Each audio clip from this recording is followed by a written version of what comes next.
ილია ჭავჭავაძის ლიტერატურულ მემორიალურ მუზეუმთან მიმყოფებით, სადაც აქციის მონაწილეები იკრიბებიან სოლიდარობის პროტესტი, ასე ქვია დღევანდელ დემონსტრაციას, რომელიც ივანე ჯავახიშვილის ქუჩაზე წუთი-წუთზე უნდა დაიწყოს. აქ შეკრებილები არიან კულტურის სფეროს წარმომადგენლები, მწერლები, ლიტერატორები, ასევე მედიის წარმომადგენლები, ჟურნალისტები, რომლებიც აპროტესტებენ ქვეყანაში შექმნილ პოლიტიკურ ვითარებას და იმ რეპრესიებს, როგორც ისინი აფასებენ ამ მოვლენებს, რომელიც ხორციელდება საპოლიციო ძალების და ქართული ოცნების მხრიდან, მათ შორის მედიის და კულტურის სფეროს წარმომადგენლებზე.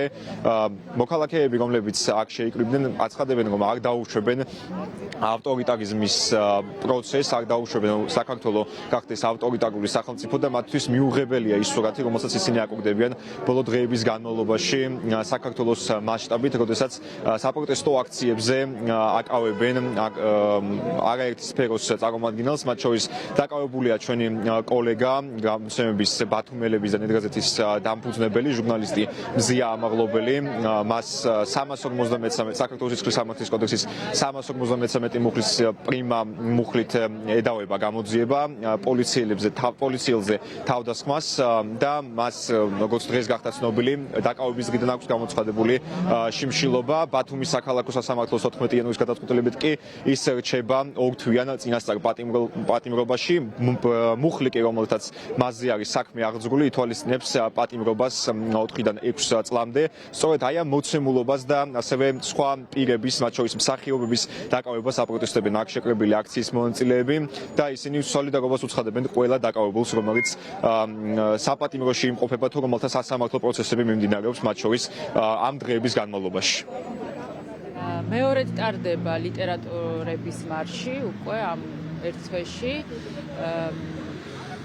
სოლიდარობის მარში, რომელიც ეძღვნება ყველა უკანონო პატიმარს ამ რეჟიმის და განსაკუთრებით ჩვენ გვინდა დავიწყოთ ჩვენი მარში მზია ამაღლობელის სოლიდარობით, იმიტომ რომ პენცენტრი, რომელიც არის ორგანიზატორი ამ მარშის, არის არა მხოლოდ მწერლების, არამედ ჟურნალისტების დამცველი ორგანიზაციაც, ერთ-ერთი ყველაზე ძველი ორგანიზაცია, არასამთავრობო ორგანიზაცია მსოფლიოში.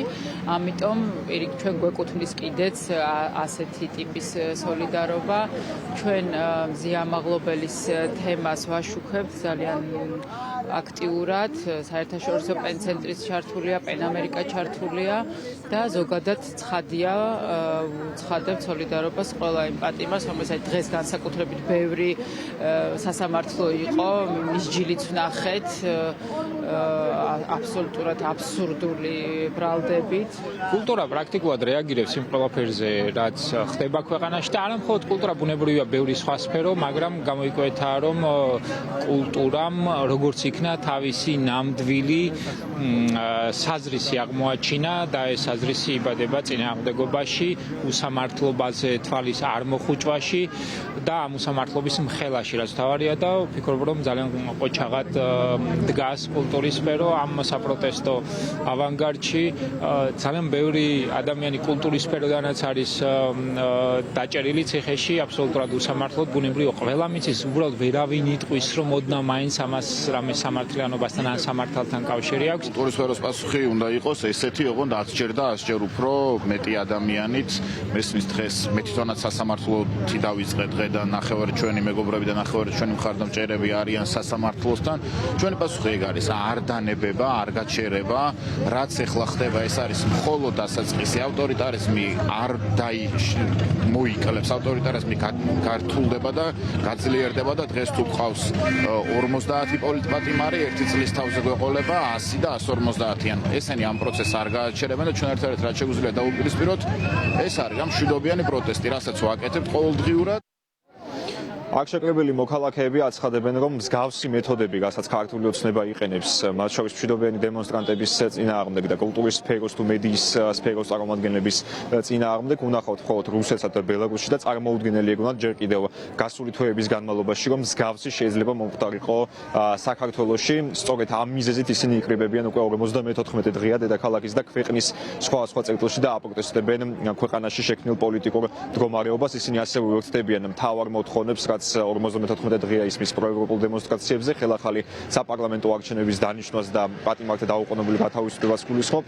მათ ასევე დაუშვათ მიაჩნია და მიუღებლად მიაჩნიათ, როდესაც მშვიდობიან დემონსტრანტებზე ძალადობა იმ ფონზე, როდესაც თავად ის პირები, მათ შორის სამართალდამცველები არ არიან დაკავებულნი, რომლებიც ამხილეს ამ საპროტესტო აქციების განმავლობაში მშვიდობიან დემონსტრანტებზე ფიზიკური თუ სპეციალური საშუალებების სახით ძალის გამოყენებაში.